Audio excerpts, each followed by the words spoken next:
बिस्मिल्लाहिर्रहमानिर्रहीम। अस्सलाम वालेकुम नाज़रीन, आप यूट्यूब चैनल देख रहे हैं। मैं इमरान ख़ान हूँ। मैं आज एक बहुत ही अहम मसला है जिसके ऊपर आपके सामने ये मामला रखूँगा और हम सबको बहैसियत कौम इसके ऊपर नज़र रखनी चाहिए और उन लोगों को पहचानना चाहिए जो ये साजिश करते हैं या इस साजिश के अंदर शामिल होते हैं। अपने छोटे से फ़ायदे के लिए वो मुल्क को कितना बड़ा नुकसान पहुँचा रहे हैं, ये सारा मामला मैं आपके सामने रखूँगा। एजुकेशन जो है, तालीम, वो किसी भी मुल्क का सबसे अहम तरीन मामला होता है। यानी इसके ऊपर इन्हिसार होता है इस बात का कि आने वाले वक्त में ये मुल्क किस समत में जाएगा, इसके लोग अच्छा काम करेंगे या बुरा काम करेंगे। ये उनकी तालीम के ऊपर और उनकी तरबियत के ऊपर डिपेंड करता है।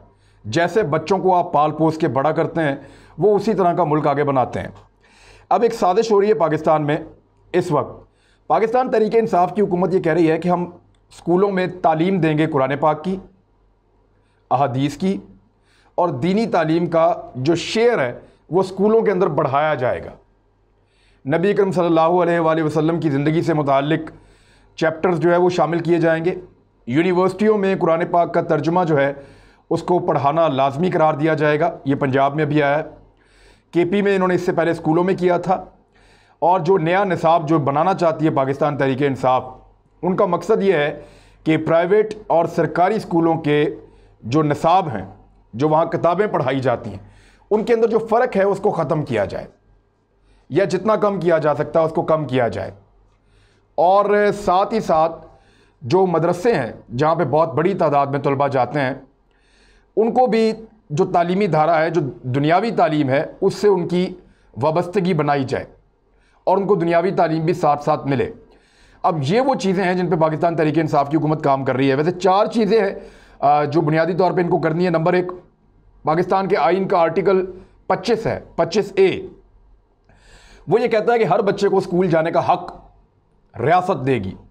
ये बड़ा ज़रूरी है और इसके ऊपर जो है हुकूमत को काम करना है। एक जैसा निसाब लाने का वादा किया था इन्होंने, इसके ऊपर इस हुकूमत को काम करना है। तालीमी मेयार जो है उसको बेहतर किया जाएगा, इसके ऊपर काम करना। और वोकेशनल ट्रेनिंग यानी जो टेक्निकल एजुकेशन है, आप इस तरह के माहिर लोग पैदा करें जिनको बिजली के काम का पता है, जिनको गैस के काम का पता है, जिनको डिफरेंट फील्ड्स का, एसी, फ्रिज, मैकेनिक और गाड़ियों का, इंजन्स का, ये टेक्निकल चीज़ों की जो ट्रेनिंग है वो दी जाए। और वोकेशनल ट्रेनिंग के साथ माहिर हुनरमंद लोग पैदा किए जाएँ जो दुनिया भर में जाके पाकिस्तान के लिए काम करें और पाकिस्तान के अंदर भी काम करें। इससे पाकिस्तान को बहुत फ़ायदा होगा क्योंकि नौजवानों की तादाद बहुत बड़ी है, तो उनको खपाया जा सकता है मुख्तलिफ शोबों के अंदर। अब इससे पहले पाकिस्तान के अंदर एक दौड़ लगी हुई थी डिग्रियों की, नंबरों की और अच्छे स्कूलों में दाखिलों की, अच्छी और बड़ी यूनिवर्सिटियों में दाखिलों की। और ना कोई उसका निसाब देखता था, ना कोई उसमें होने वाली तरबियत को देखता था, ना कोई ये देखता था कि वहाँ पे बच्चों को सिखाया क्या जा रहा है। बस बड़ी बिल्डिंग होनी चाहिए और उसका एक ट्रेंड बना हुआ होना चाहिए, उसकी एक अच्छी पब्लिसिटी होनी चाहिए, बड़ा नाम होना चाहिए, ज़्यादा ब्रांचेस होनी चाहिए और फिर अच्छे नंबर आने चाहिए। तो इस बुनियाद के ऊपर जो है वो बच्चों को दाखिला दिलाते थे। वहाँ से मशीनें निकलती हैं पढ़ पढ़ के, ऐसी मशीनें जो किसी काम की नहीं होती। ये जो एजुकेशन सिस्टम इस वक्त पाकिस्तान में है, ये हमने उधार मांगा हुआ है, हमारा अपना नहीं है। प्रैक्टिकली मैं आपको बताऊं तो ये हमने उधार मांगा हुआ है। ये तालीमी निज़ाम हमारा नहीं है, ये हमने उधार लिया हुआ। कहीं पे अमेरिका के नाम के साथ स्कूल खुले हुए हैं, कहीं पे बरतानिया के नाम के साथ स्कूल खुले हुए हैं, कहीं पे कनाडा के नाम के साथ स्कूल खुले हुए हैं, कहीं पे किसी स्विट्ज़रलैंड के नाम के साथ स्कूल खुले हुए हैं। तो मुख्तलिफ मुल्कों के नामों के साथ यहाँ स्कूल खुले हैं और उन्हीं मुल्कों का निसाब जो है, जो उन मुल्कों ने अपने माहौल के मुताबिक अपने बच्चों के लिए बनाया है, अपने छोटे बच्चों के लिए बनाया है, वो निसाब यहाँ पे पढ़ाया जाता है। और हमारी तरबियत के साथ, हमारे फैमिली सिस्टम के साथ, हमारे लोगों के साथ वो मैच नहीं करता। मिसाल के तौर पे लंदन ब्रिज की स्टोरी पढ़ाई जाती है बच्चों को, वो इस किस्म की पोएम्स हैं। वो बच्चे पढ़ते हैं तो उनको लगता है कि वो जो लंदन के अंदर एक ब्रिज है वो दुनिया की एक बेहतरीन जगह है। बचपन से उसके दिमाग में आप डाल देते हैं, तो वो पाकिस्तानी है। उसको आपने जो है वो पाकिस्तान से कोई स्टोरी सुनानी है, पाकिस्तान के अंदर रखना है आपने उसको, यहाँ से आपने उसको मुल्क के साथ जोड़ना है। बहरहाल ये एक लंबी कहानी हो जाएगी। अब पाकिस्तान तहरीक इंसाफ की हुकूमत ने एक फ़ैसला किया है कि निसाब में दीन को शामिल किया जाएगा। इस पे आग लग गई है बहुत सारे लोगों को। टेलीविज़न पे ये कहा जा रहा है, कुछ लोग इस पे प्रोग्राम भी कर रहे हैं कि जनाब मज़हब का क्या ताल्लुक़ है स्कूलों के साथ, आप दीन को बीच में क्यों ला रहे हैं, आप मज़हब को बीच में क्यों ला रहे हैं, स्कूलों में तो सिर्फ दुनियावी तालीम मिलनी चाहिए। तो जनाब इस्लाम जो है वो खाली मज़हब नहीं है, इस्लाम दीन है, एक ज़ाब्ता हयात है, ज़िंदगी गुजारने का एक तरीका है।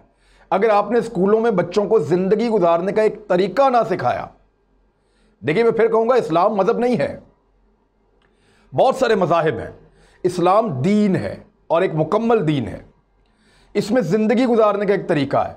अगर आपने बच्चों को ज़िंदगी गुजारने का तरीका ना सिखाया तो आपने उनको स्कूल में सिखाया क्या? आपने उनका वक्त ज़ाया किया है स्कूल के अंदर। तो इसलिए तहरीक इंसाफ की गवर्नमेंट ने यह फैसला किया कि स्कूलों में यह पढ़ाया जाएगा। अब उसकी मुखालफत की जा रही है। पाकिस्तान के अंग्रेज़ी अखबारात उसके खिलाफ लिख रहे हैं, आर्टिकल्स लिखने शुरू कर दिए लोगों ने, सोशल मीडिया पे इसका मजाक उड़ा रहे हैं लोग और जानबूझकर ऐसा कर रहे हैं। और इसके पीछे जो फंडिंग कर रहे हैं वो प्राइवेट स्कूल माफिया कर रहा है या प्राइवेट कॉलेजेस और यूनिवर्सिटीज़ का माफिया कर रहा है, जो अरबों रुपया वालिदैन की जेब से निकाल देते हैं और उनके बच्चों को बदतमीजी के अलावा कुछ नहीं सिखाते। यह हकीकत है।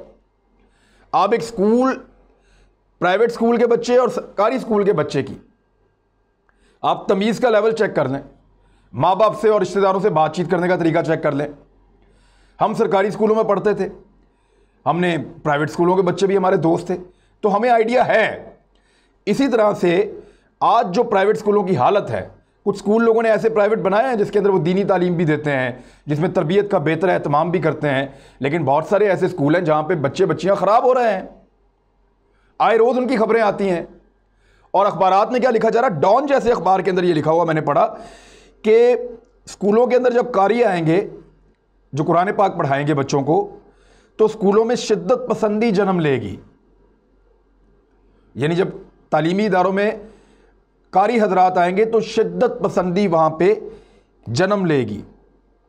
ये सरकारी और प्राइवेट स्कूलों के हवाले से वो ये कह रहे हैं कि यहाँ पे अगर कुरान पाक की तालीम होगी तो शिद्दत पसंदी हो जाएगी। कुरान पाक तो शिद्दत पसंदी थोड़ी, हो तो अमन का दीन है इस्लाम, प्यार मोहब्बत सिखाता है, झूठ नहीं बोलना ये बताता है, एक दूसरे का ख्याल रखना ये बताता है, और हकूक़ क्या है लोगों के वो ये बताता है। रिश्वत नहीं लेनी, सिफारिश नहीं करनी, मेरिट पे चलना है, ये सारी तालीमात कुरान पाक देता है। तो आप एक ऐसा भोंडा इल्ज़ाम लगा देंगे कुरान पाक की तालीम के ऊपर कि वहाँ पे शिद्दत पसंदी पैदा हो जाएगी। क्यों शिद्दत पसंदी कुरान पाक की तालीम से पैदा होती है? गुमराही से पैदा होती है। जो लोग गुमराह हो जाते हैं, भटक जाते हैं, या जो लोग जहालत में पड़ जाते हैं, ये उनके साथ होता है। दीनी तालीम लोगों को शऊर सिखाती है, दीनी तालीम लोगों को सही रास्ते पर लेके आती है। मेरा मज़हब ऐसा नहीं है कि उससे शिद्दत पसंदी बढ़े। हाँ, ये ज़रूर है कि मेरा मज़हब जो समझेगा उसके अंदर एहसास ज़्यादा पैदा होगा, वो लोगों का ज़्यादा ख्याल रखेगा, वो हुकूक भी अदा करेगा और लोगों की मदद भी करेगा।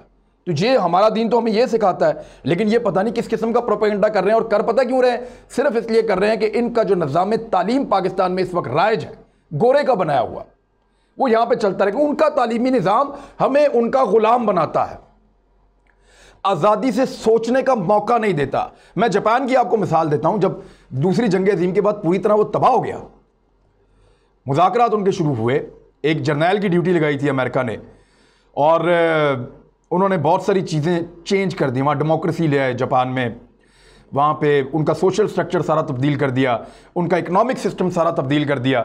लेकिन जब वो उनके निसाब के ऊपर उन्होंने अटैक करने की कोशिश की कि हम निसाब भी आपका हम बनाएंगे, तो फिर जापानियों ने कहा था कि हम दोबारा जंग लड़ देते हैं, इस पर कंप्रोमाइज़ नहीं करेंगे।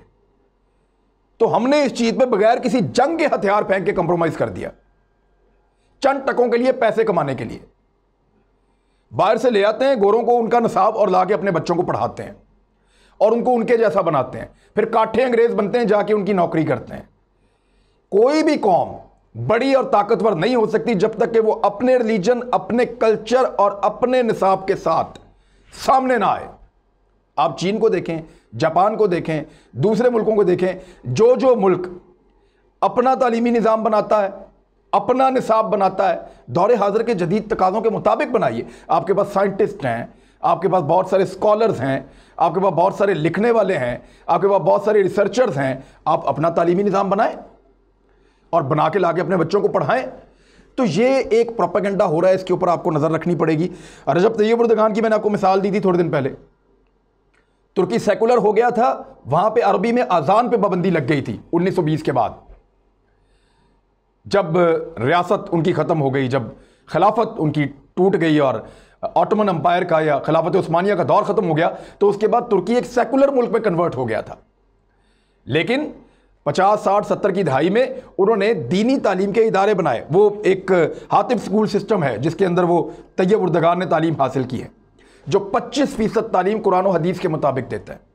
तो फिर वहाँ से एक लीडर निकलता है और बहुत सारे लीडर निकलते हैं जो आजकल तुर्की को चला रहे हैं। तो आपको दीनी तालीम साथ साथ देनी होगी, आपको बच्चों की तरबियत साथ साथ करनी होगी। ये माफिया जिसने आपकी जेबों पे डाका डाला है माँ बाप की और बच्चों को गुमराह किया है और अजीबोगरीब चीज़ें पढ़ाई हैं उनको और उनकी तरबियत पे बिल्कुल तवज्जो नहीं दी, उनकी इखलाकियात का बेड़ा गर्क किया है। ये तालीमी निज़ाम हमें सूट नहीं करता, ना ये हमारी इक़दार के मुताबिक है। हम उन्हीं की तरह बनते जा रहे हैं जैसा वो चाहते हैं। गोरों ने हमें अपने जैसा बना लिया है, ना मशरिक के नए ना मगरिब के रहे, ना मुसलमान रहे पूरे और ना उनकी तरह के हो सके। तो हम बीच के बन के रह जाएंगे और ना हमारी यहां वैल्यू होगी ना वहां वैल्यू होगी। तो अपनी इक़दार को पहचाने, अपने आप को पहचाने सबसे पहले और अपना निसाब बनाएं। ये मेरी गुजारिश पाकिस्तान तहरीक इंसाफ से भी है कि इसमें बिल्कुल ब्लैकमेल ना हो। इससे पहले जब जब ये कोशिश हुई है कि आप तालीम के साथ साथ बच्चों की तरबियत करें और उनको दीन के बारे में बताएं, इतना प्यारा रिलीजन है, हर मसले का हल इसके अंदर मौजूद है, हर सवाल का जवाब इसके अंदर मौजूद है। कुरान पाक एक ऐसी किताब है जो 1400 साल से रहनुमाई कर रही है और ऐसा लगता है जैसे आज अल्लाह ताला ने हमारे लिए भेजी हो। यानी आज के दौरे हाजिर के जितने मसाइल हैं उन सब का हल भी कुरान पाक में मौजूद है।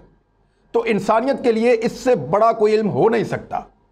लिहाजा मेरे ख्याल में इस प्रोपेगेंडा को पहचानना होगा और जो जो लोग ये प्रोपेगेंडा कर रहे हैं ये सिर्फ और सिर्फ उनका माशी मामला है, उनकी जेबों में जाने वाले पैसों का मामला है। वो अपने सिस्टम को वो चमक दिखा के वो चलाना चाहते हैं, गिट बिट अंग्रेजी बोल के। वो अंग्रेजी बोलते हैं लेकिन उसमें कहते क्या है, कभी आपने गौर किया है? बहुत मुश्किल हो जाएगा हमारे लिए, ना हम यहाँ के रहेंगे ना वहाँ के रहेंगे। तो इसलिए अपने आप को पहचानिए और अपना निज़ाम तालीम जो है उसको बनाने की तरफ तवज्जो दीजिए। ये एक बहुत बड़ा काम है। अगर पाकिस्तान 10 सालों में भी कर गया तो ये इस कौम की बहुत बड़ी खिदमत होगी। अपना ख्याल रखिएगा, हमारे चैनल का भी। अल्लाह हाफ़िज़।